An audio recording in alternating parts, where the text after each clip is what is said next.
A partir de este momento, comienza el programa Volver al Camino. Una hora templaria difundida por Radio María Bolivia. Quien tenga oídos para oír, que oiga.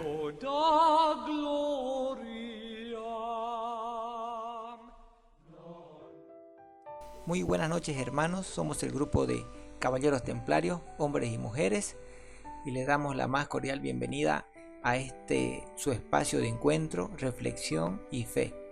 Es jueves, es una noche bendecida, y para abrir el corazón con la palabra del Señor, compartir la esperanza y fortalecer nuestra vida espiritual, les damos las gracias a ustedes por acompañarnos una vez más y estar en sintonía de la luz y del amor. Vamos a comenzar con una pequeña oración.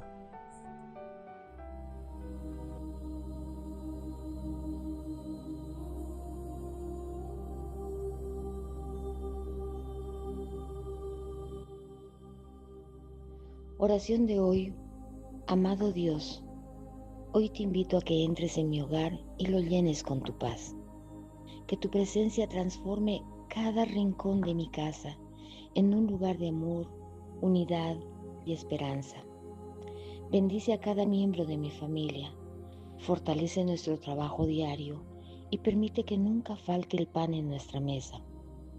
Cúbrenos con tu manto de protección, líbranos de todo peligro, de la enfermedad, del odio y la tristeza, que podamos vivir con fe y confianza en tu voluntad, sabiendo que contigo todo es posible. En el nombre del Padre, del Hijo y del Espíritu Santo. Amén.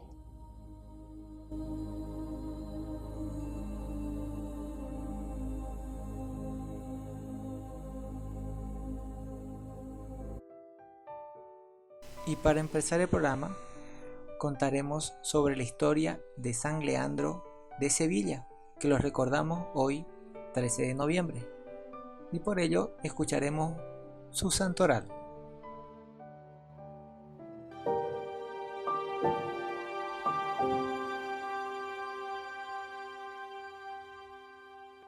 San Leandro de Sevilla convirtió multitud de herejes arrianos al catolicismo.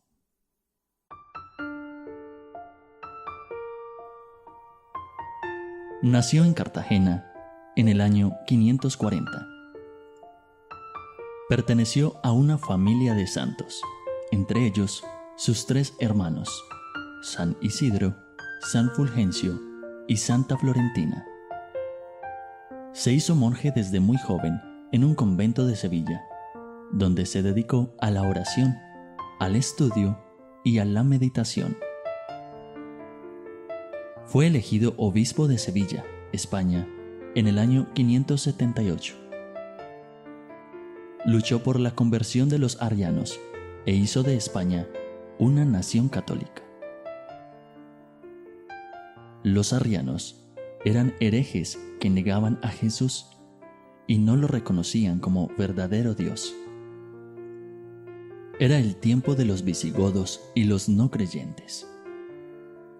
El obispo Leandro empieza a promover la fe católica, y dentro de los que escuchaban estaba el hijo del rey de los visigodos, Hermenegildo. Hermenegildo inicia su proceso de cambio al catolicismo. Su padre, el rey Leovigildo, se enfurece y manda matar a su propio hijo. El rey toma también venganza contra el obispo, lo persigue y lo destierra.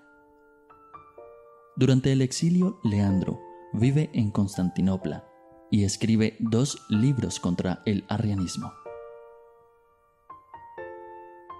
Tiempo después, el rey, antes de morir, se da cuenta de su error y le pide al obispo Leandro que vuelva del destierro.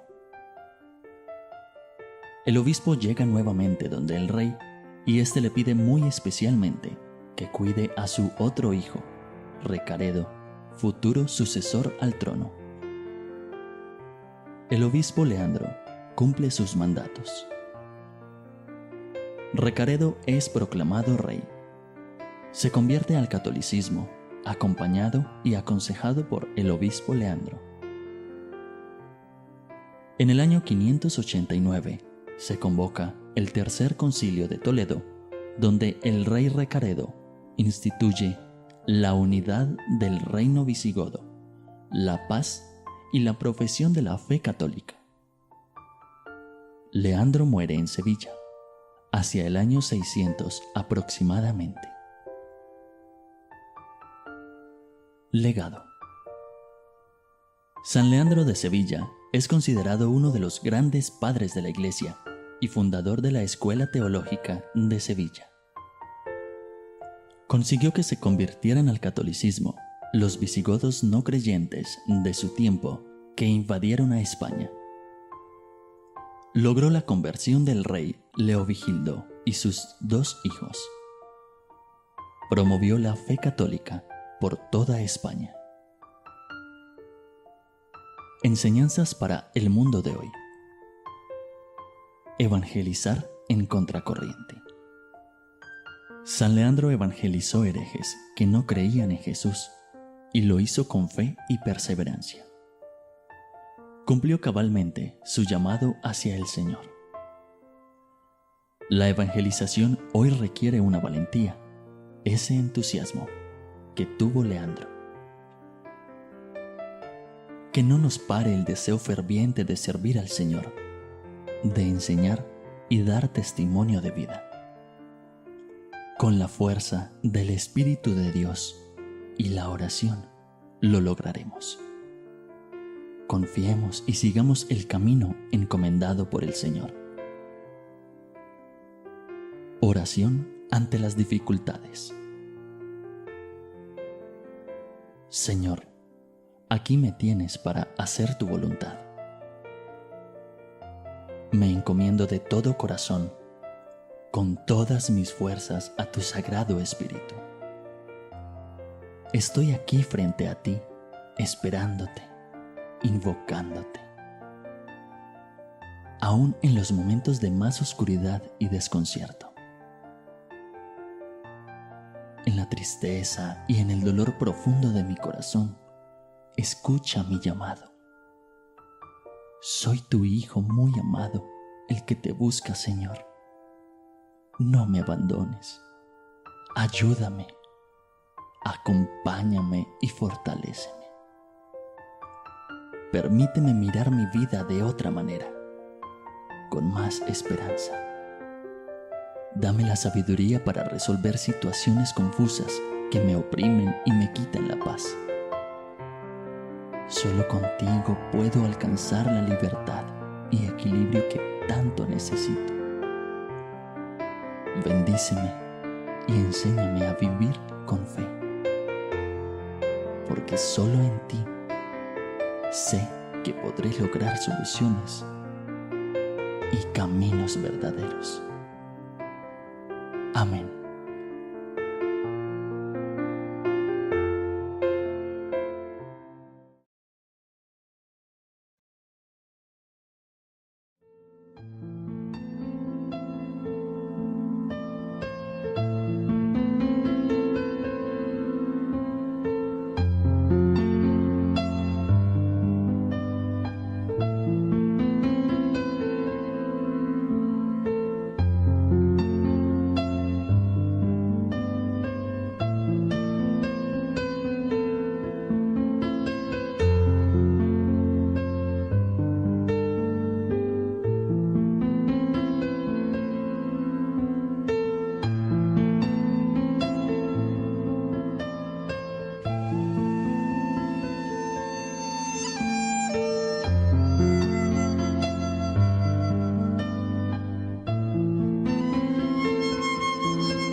Y volviendo al programa, como los jueves, están con nosotros en la cabina de la radio mi hermano Joel Menacho y mi hermana María Regina Leaños, para compartirnos, como siempre, sus relatos e historias en su espacio llamado Cuentos y Relatos con Joel y Regina.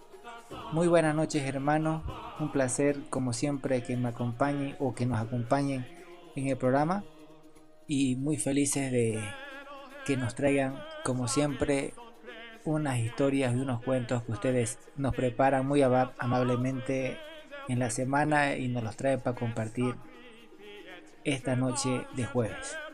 Muy buenas noches, hermanos.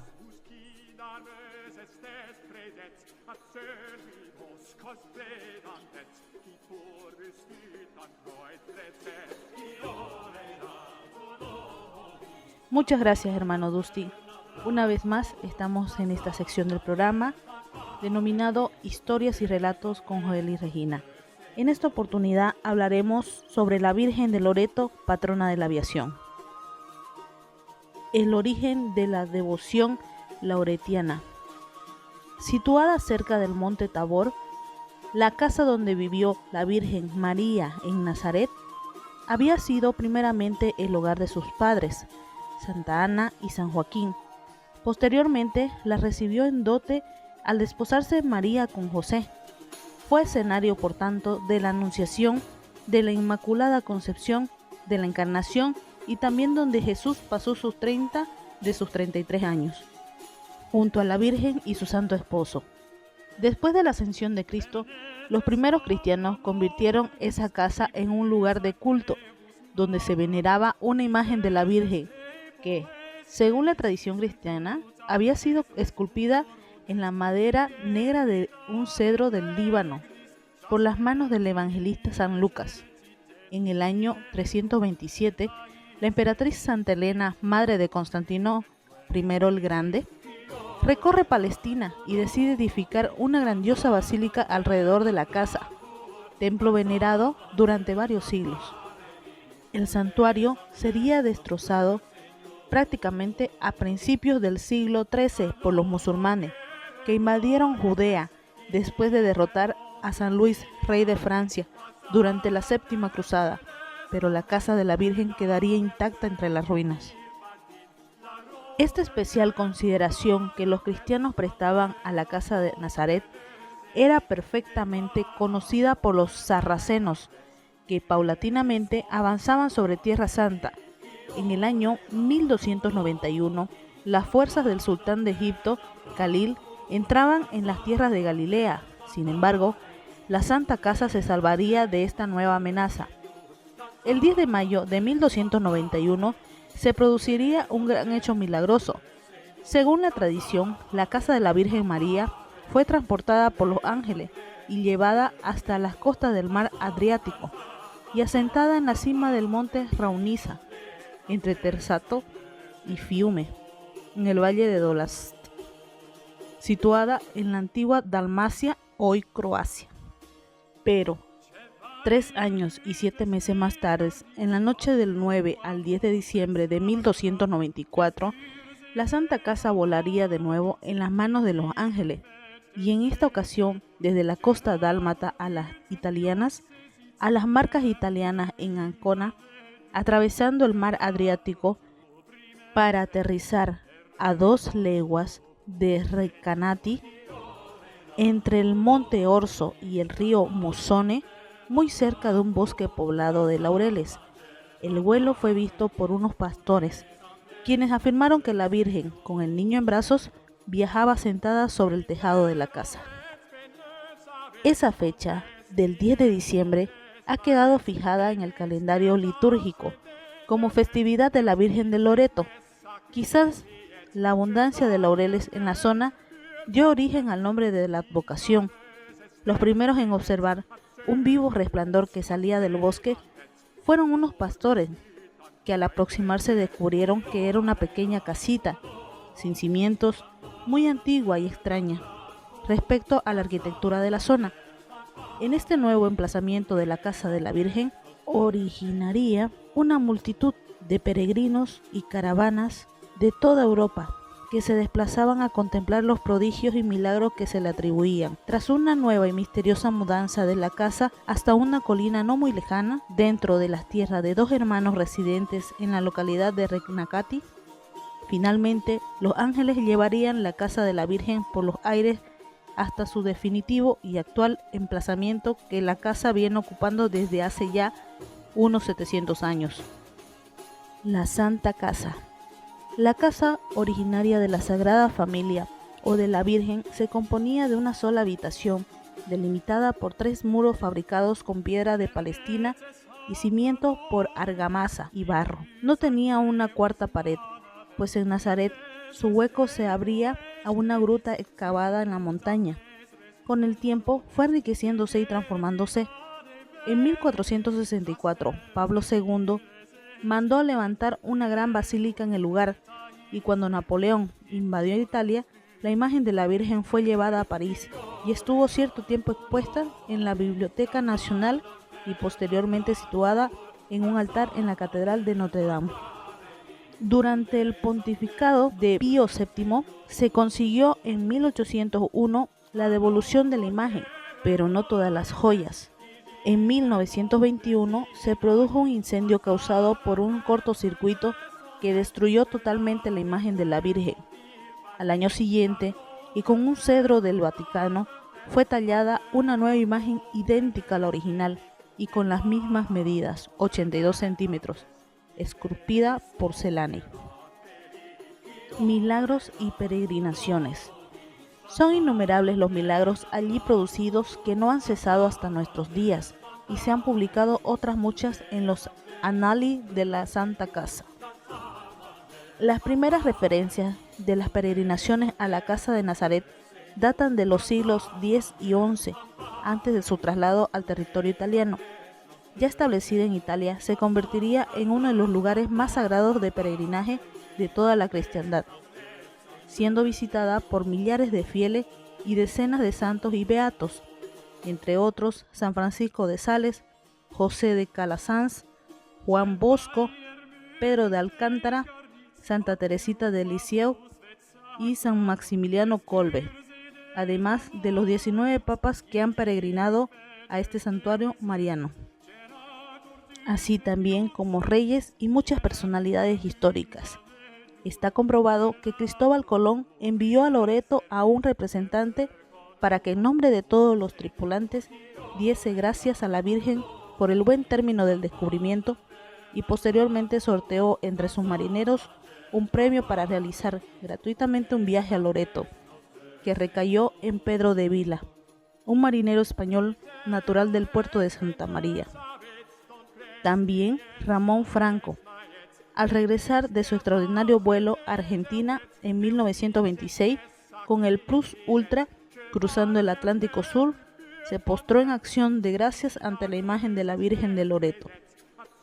Una de las más importantes peregrinaciones de la historia a Loreto fue la presidida por el Papa Pío V y encabezado por Juan de Austria, compuesta por 10.000 infantes italianos y españoles combatiendo en la batalla de Lepanto, que fueron acompañados por casi otros tantos miles de cristianos liberados por las galeras turcas, que deseaban dar las gracias a la Virgen de Loreto por estar convencidos que gracias a su intercesión fue posible la victoria.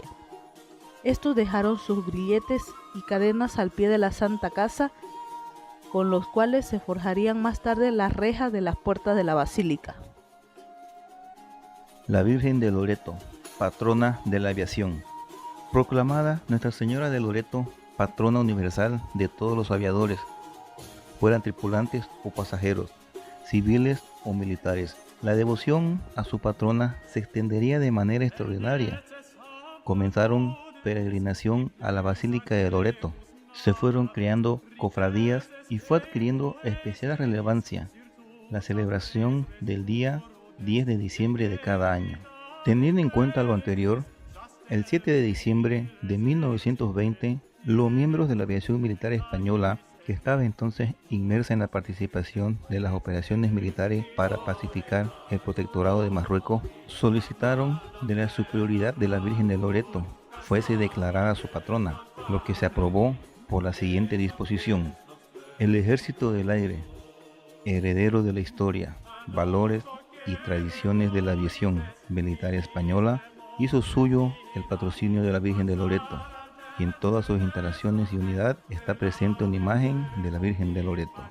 Y ahora nos vamos a introducir un poco más en los milagros atribuidos a la Virgen de Loreto. Son numerosos los milagros atribuidos a la protección de la Virgen, más que todo a la aviación militar española. Por ejemplo, el 21 de octubre de 1951, desde la base de Alcalá de Henares, estaban yendo a Jerez de la Frontera, que termina con un aparatoso aterrizaje de emergencia en el pueblo torolense de Cella, tras pasar por encima de una ermita consagrada de la Virgen de Loreto. Y a pesar de ser un aterrizaje forzoso, solo hubieron daños materiales, no se lamentaron pérdidas humanas. También el del atentado del 17 de diciembre de 1983 de ETA contra el acuartelamiento del polígono de las Bardenas Reales del Ejército del Aire, en el que las paredes y techos del edificio principal se derrumbaron, pero la imagen de la Virgen de Loreto se mantuvo intacta en su hornacina. Hasta las flores que la adornaban resultaron ilesas, mientras que el papel de plata que cubría los frascos que utilizaban de jarrones sí se desintegró con la explosión de los 40 kilos del explosivo llamado Goma 2. En 2019, el Papa Francisco proclamó el año jubilar lauretano con ocasión del primer centenario de la proclamación de Nuestra Señora de Loreto como patrona de la aeronáutica, que fue inaugurado el 8 de diciembre de ese año y se celebraría hasta el 10 de diciembre del 2020, con el lema El Jubileo Lauretano, llamados a volar alto. Se concedió una indulgencia para todos los viajeros aéreos, militares y civiles, y para todos aquellos que llegaron como peregrinos al santuario de la Santa Casa desde todas las partes del mundo. El jubileo se celebró en conmemoración de la proclamación del Papa Benedicto XV, el 24 de marzo de 1920, de la Santísima Virgen María de Loreto como patrona principal de todos los aeronautas. En España se pudo ganar la indulgencia plenaria en dicho año jubilar en la Catedral de las Fuerzas Armadas, en Madrid. Las parroquias de Nuestra Señora de Loreto de Alcalá de Henares, en Madrid también, Santiago de la Ribera, Murcia, y Tablada, Sevilla, y las capillas de la base aérea de Zaragoza, del Mando Aéreo de las Canarias, Las Palmas de Gran Canaria se encuentra ahí, y de la Academia Básica del Aire, la Virgen del Camino, León. Este jubileo también sería un jubileo itinerante. Una imagen de la Virgen tocaría en los aeropuertos de las regiones de Italia, otra visitó los departamentos militares y otra viajaría a los principales aeropuertos de 5 continentes, de Buenos Aires a Nueva York, de Toronto a las principales capitales europeas, de Beirut a Manila y las Islas Fiji. Bueno, hermanos, esto fue todo por hoy. Muchas gracias por ser partícipe del programa. Nos vemos el siguiente jueves. Muchas gracias y bendiciones.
Bendita sea tu pureza y eternamente lo sea, pues todo un Dios se recrea en tan graciosa belleza. A ti, celestial princesa, oh Virgen Sagrada María, yo te ofrezco en este día alma, vida y corazón. Mírame con compasión, no me dejes, Madre mía, hasta mi última agonía. Mi corazón a tus pies pongo, oh Virgen María, Madre mía.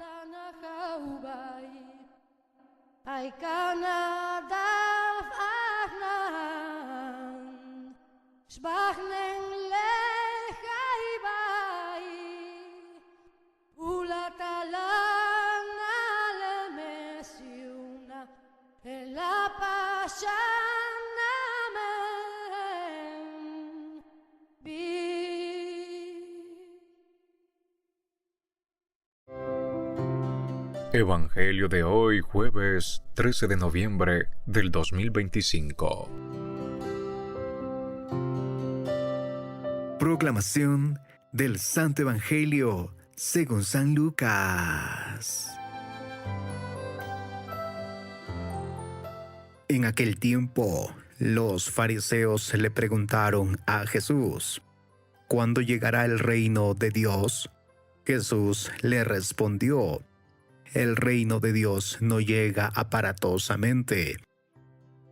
No se podrá decir está aquí o está allá, porque el reino de Dios ya está entre ustedes. Les dijo entonces a sus discípulos: llegará un tiempo en que ustedes desearán disfrutar siquiera un solo día de la presencia del Hijo del Hombre y no podrán. Entonces les dirán: está aquí o está allá, pero no vayan corriendo a ver, pues así como el fulgor del relámpago brilla de un extremo a otro del cielo, así será la venida del Hijo del Hombre en su día.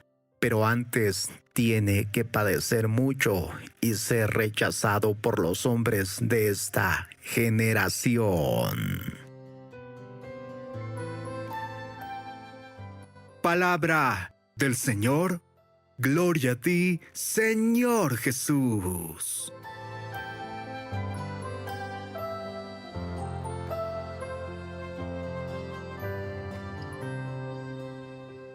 Querida comunidad, basemos nuestra reflexión en los siguientes 4 puntos para llevarnos una enseñanza a nuestra vida práctica. En este primer momento, meditemos sobre la venida del reino de los cielos. Nuestro mayor deseo debería ser anhelar esta promesa divina, ya que en el reino de Dios no habrá malestar, dolor ni desilusión. Allí cesarán todas las preocupaciones y angustias. Por eso, sea cual sea nuestra situación actual, no debemos pensar que es el final ni que no habrá un futuro mejor. En el reino de los cielos solo hay caridad, fraternidad, gozo y felicidad espiritual. Esta es nuestra esperanza más grande, vivir junto a Dios y alabarle en compañía de sus ángeles. Sin embargo, el mundo a menudo nos distrae y nos aleja de esta perspectiva, impulsándonos a desear el reino de las tinieblas, donde reinan la envidia, el dinero, la fama y el poder. Este reino es diametralmente opuesto al reino del Señor, ya que nos engaña y seduce para mantenernos alejados de la verdad, mientras que el reino de Dios es claro y directo, mostrándonos de manera explícita lo que debemos dejar y renunciar para poder formar parte de él. La llegada del reino de los cielos debe ser nuestra principal preocupación y nuestra mayor aspiración en la vida. Debemos orientar nuestras almas para que este reino pueda habitar en nuestro corazón.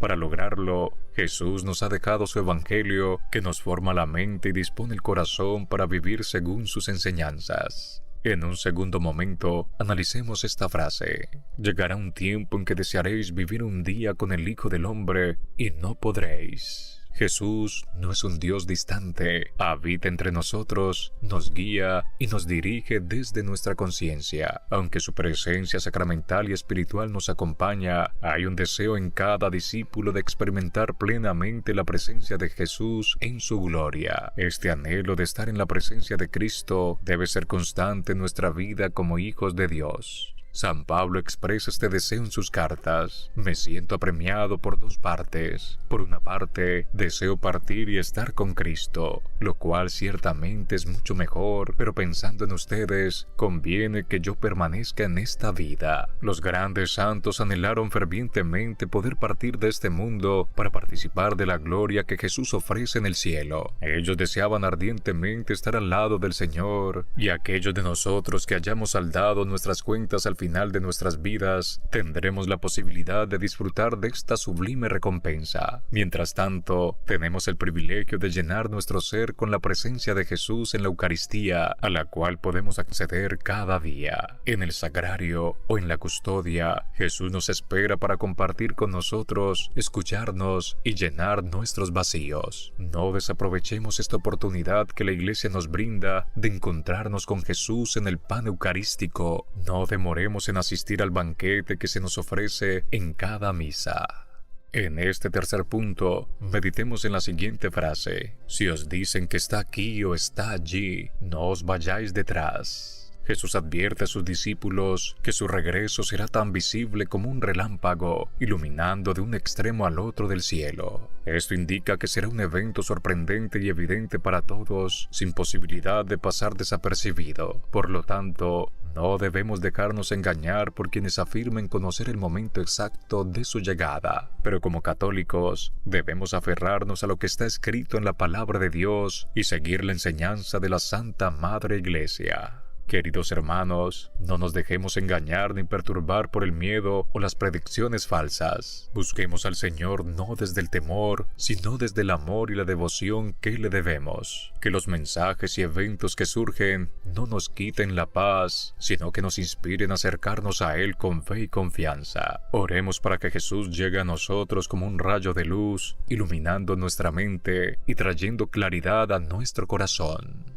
En este cuarto punto de la reflexión, meditemos la siguiente declaración que el Señor proclama: pero antes tiene que padecer mucho y ser reprobado por esta generación. Jesús confirmará sus palabras y triunfará glorioso en su resurrección. Sin embargo, lo que entristece a Jesús no es solo el rechazo pasado, sino también el desprecio continuo hacia su misión. Jesús se refiere a la oposición de su generación que no reconoció la llegada del reino de Dios en él. La reprobación por parte de la gente no se limita a un rechazo superficial, sino que también refleja una resistencia más profunda al mensaje de transformación y redención que Jesús traía. Este rechazo es significativo porque muestra cómo las expectativas humanas pueden chocar con los planes divinos y cómo la verdad de Dios a menudo no es aceptada por aquellos que están cegados por sus propios deseos y prejuicios. A menudo no valoramos adecuadamente el reino de Dios ni el precio que Jesús pagó por nuestra salvación. Vivimos en pecado e injusticia sin suficiente conciencia de nuestras faltas. El Evangelio de hoy nos recuerda que el reino de Dios ya está presente entre nosotros, una realidad que debemos abrazar con fe y esperanza. La donación de su Hijo confirma sus promesas y el amor inmenso que nos ofrece. Es imperativo que transformemos nuestros hábitos y mentalidad para vivir conforme a las enseñanzas evangélicas y así hacer de esta generación una que acepte y valore el amor del Señor. Oremos para que la palabra de Jesús nos purifique y prepare para su regreso, para que estemos listos para recibirlo con dignidad y paz en el día de su gloriosa venida. Ahora, con ayuda de las siguientes preguntas, analicemos nuestro corazón para llevarnos un aprendizaje a nuestra vida. ¿Estoy esperando la llegada del reino de Dios con esperanza? ¿Qué tanto conozco acerca de este reino celestial? ¿Experimento la presencia de Jesús en la Eucaristía? Oremos. Amado Padre Celestial, te damos gracias por el don de tu Hijo Jesús, quien nos revela la verdadera naturaleza del reino de Dios. Hoy te pedimos que nos ayudes a esperar con fe y esperanza la llegada de tu reino, que ya está presente en nuestras vidas a través de la presencia de tu Hijo entre nosotros. Te lo pedimos por nuestro Señor Jesucristo, que vive y reina contigo en unidad del Espíritu Santo y es Dios, por los siglos de los siglos. Amén. Que el Señor te bendiga abundantemente en este día, en el nombre del Padre, del Hijo y del Espíritu Santo. Amén.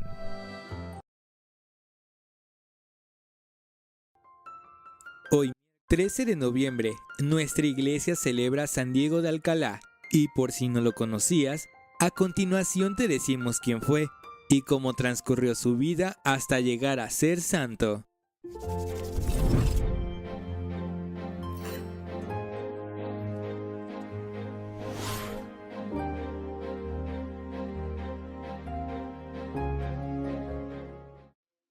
San Diego nació en España en el año 1400, en el seno de una familia muy pobre.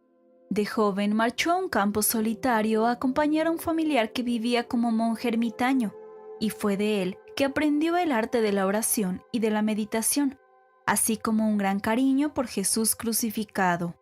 Allí se dedicó a las labores manuales y a recoger leña, y con lo que ganaba ayudaba a muchos pobres.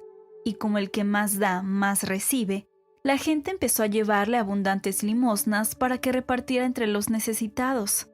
Pero sucedió que leyó la vida de San Francisco de Asís y se entusiasmó muchísimo por el modo de vivir de este santo, además de que estaba preocupado porque su gran popularidad en su tierra le quitaba la oportunidad de poder vivir en soledad y recogimiento. Entonces pidió ser recibido como religioso franciscano y fue admitido. Diego había hecho muy pocos estudios, pero era muy iluminado por luces celestiales, y así sucedía que cuando le preguntaban acerca de los temas espirituales más difíciles, daba unas respuestas que dejaban admirados a todos. Fue enviado a misionar a las Islas Canarias y allá logró la conversión de muchos paganos y no permitió que los colonos esclavizaran a los nativos. Entonces, haciendo una excepción a la regla, los superiores lo nombraron superior de la comunidad, siendo un simple lego, y lo hizo muy bien. En 1449 hizo un viaje desde España hasta Roma a pie. Iba a asistir a la canonización de San Bernardino de Siena. Acompañaba al padre superior, Alonso de Castro.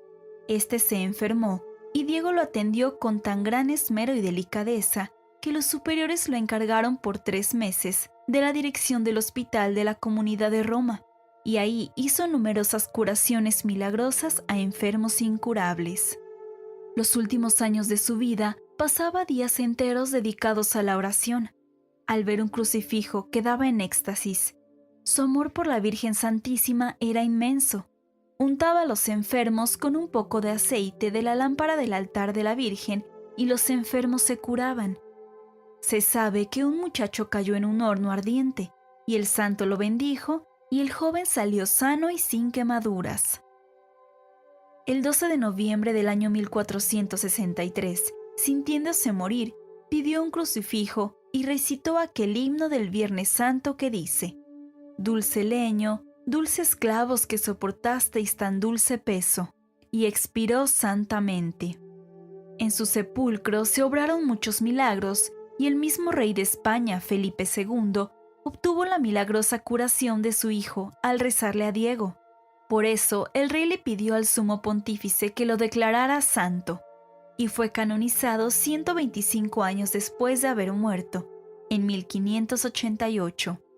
San Diego es patrono de los franciscanos legos. A continuación te dejamos una de sus oraciones. San Diego de Alcalá, heraldo fervoroso de los evangelios, tú que defendiste a los débiles de los poderosos, alimentaste a los hambrientos, sanaste a los enfermos, y en tu lecho de muerte con sincera y pura devoción, al presionar un crucifijo sobre tu corazón, exclamaste: «Dulce leño, dulce fierro, dulce el fruto que nos dio». Por tu poderosa intercesión, obtén para nosotros, humilde fraile, la fortaleza para proteger a los oprimidos, el amor a los pobres, la compasión por los afligidos y al final de la vida, una buena muerte. Amén.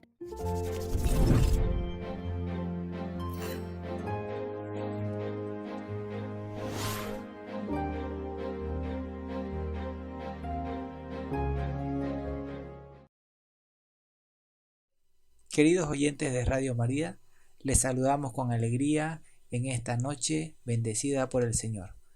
Hoy queremos invitarles a ser parte de una hermosa campaña que nace desde el corazón.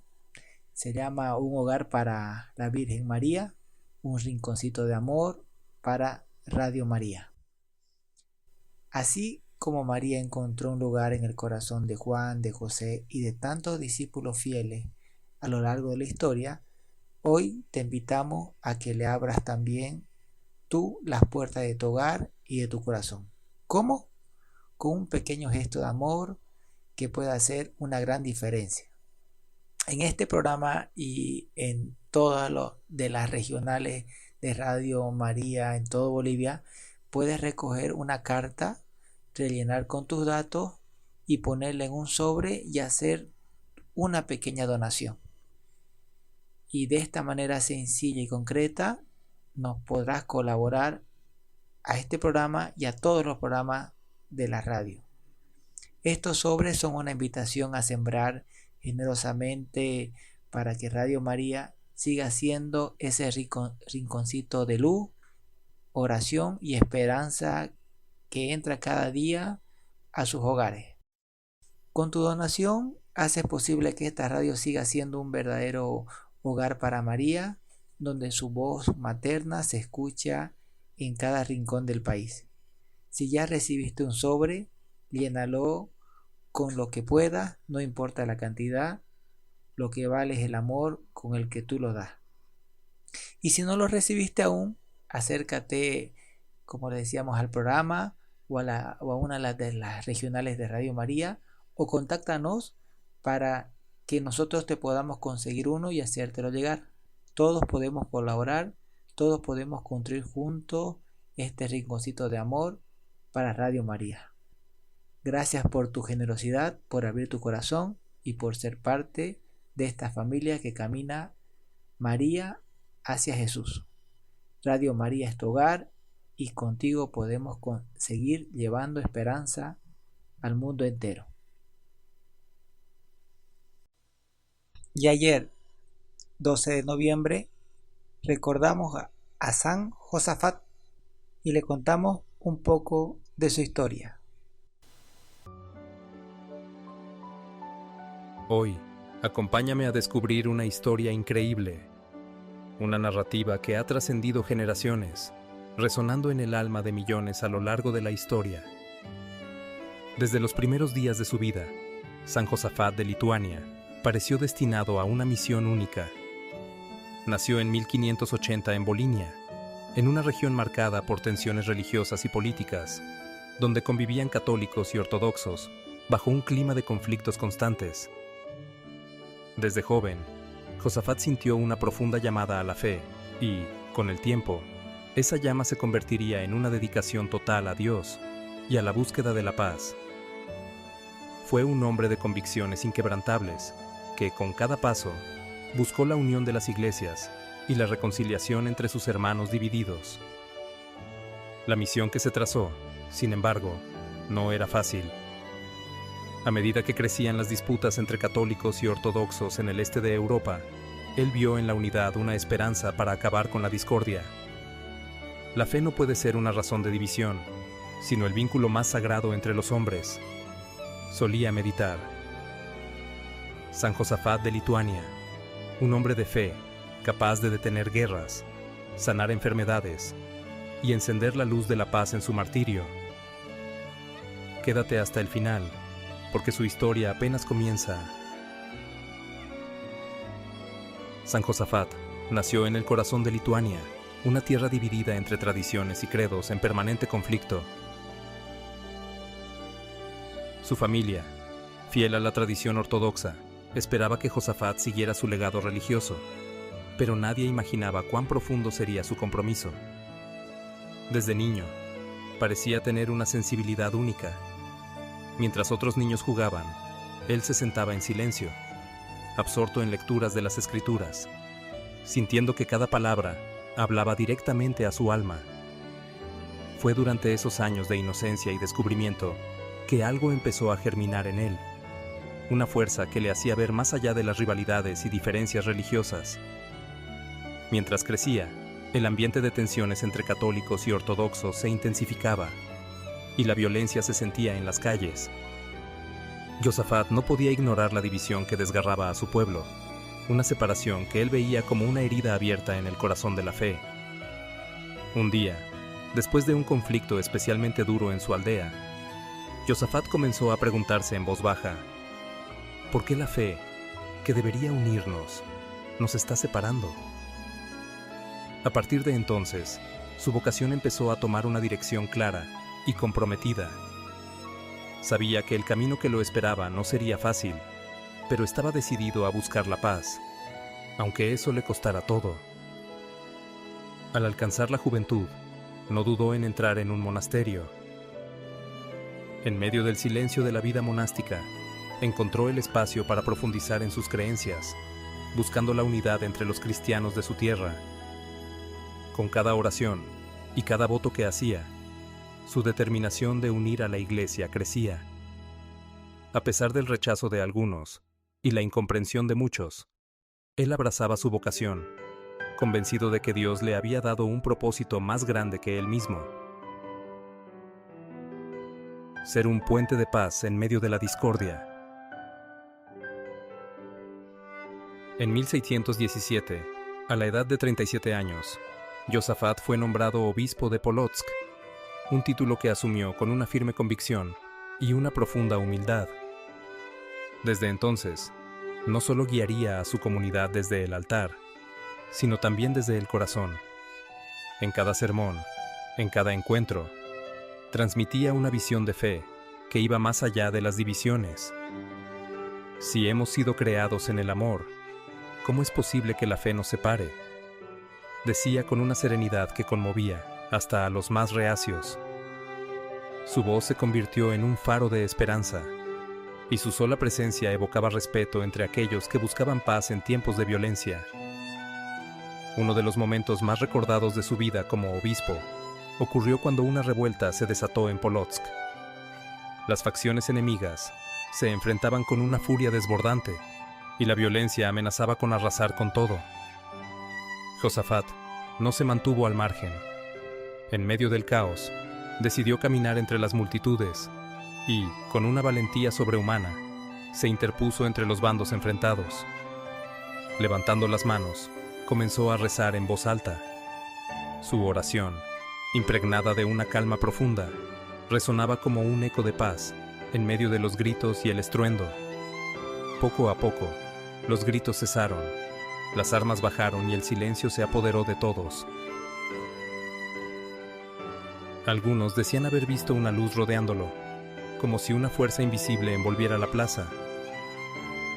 Fue un momento milagroso. Josafat, con oración y palabra, había logrado reconciliar a quienes llevaban años enfrentados. Aunque la paz que consiguió fue temporal, muchos vieron en él a un verdadero pacificador, un hombre guiado por la compasión. A pesar de las amenazas y la oposición, Josafat continuó su incansable trabajo por la unidad entre católicos y ortodoxos, consciente de que su misión era mucho más grande que él mismo.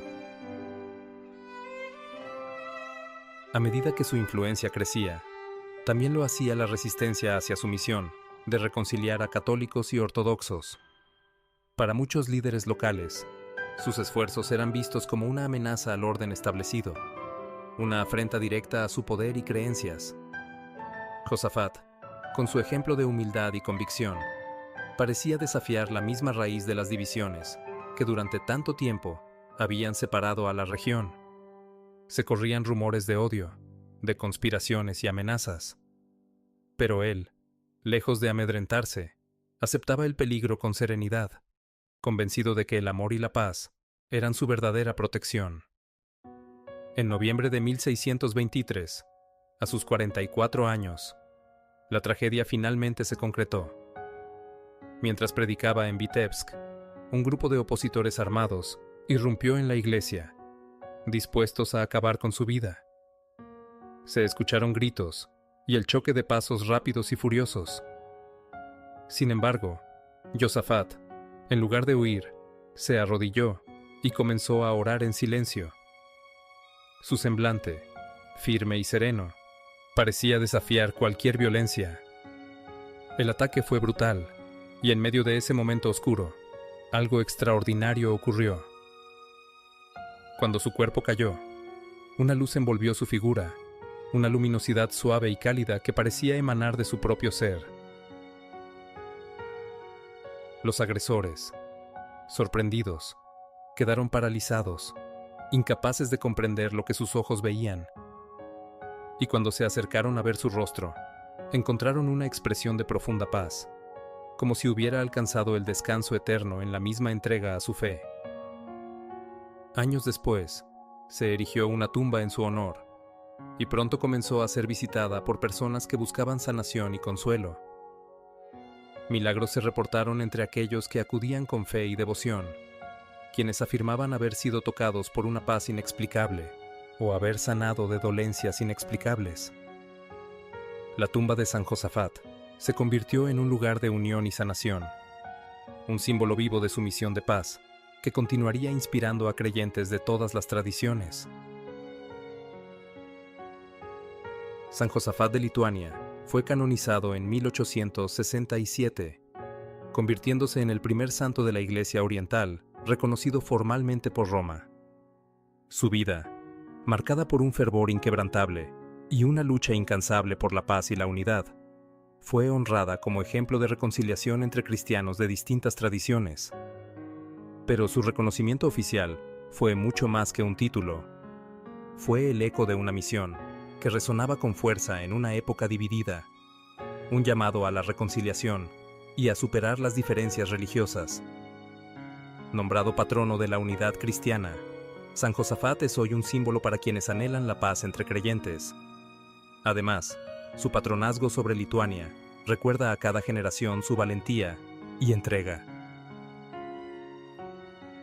La tumba de San Josafat sigue siendo un lugar de peregrinación, donde fieles de todo el mundo buscan inspiración y sanación, llevándose en el corazón su mensaje de esperanza. Su legado, envuelto en milagros y marcado por su sacrificio, sigue iluminando a aquellos que luchan por la fe, la paz y la unión, animando a nuevas generaciones a vivir con la misma entrega y convicción. Su historia nos invita a reflexionar sobre lo que realmente significa comprometerse con un ideal, a cuestionarnos hasta dónde llegaríamos por un bien mayor.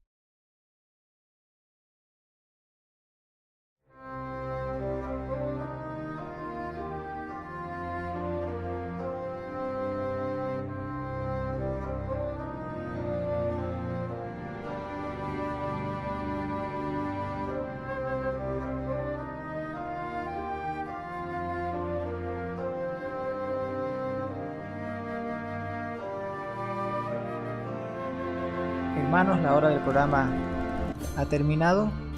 Esperamos que el programa haya sido de su agrado y nos escuchamos el próximo jueves.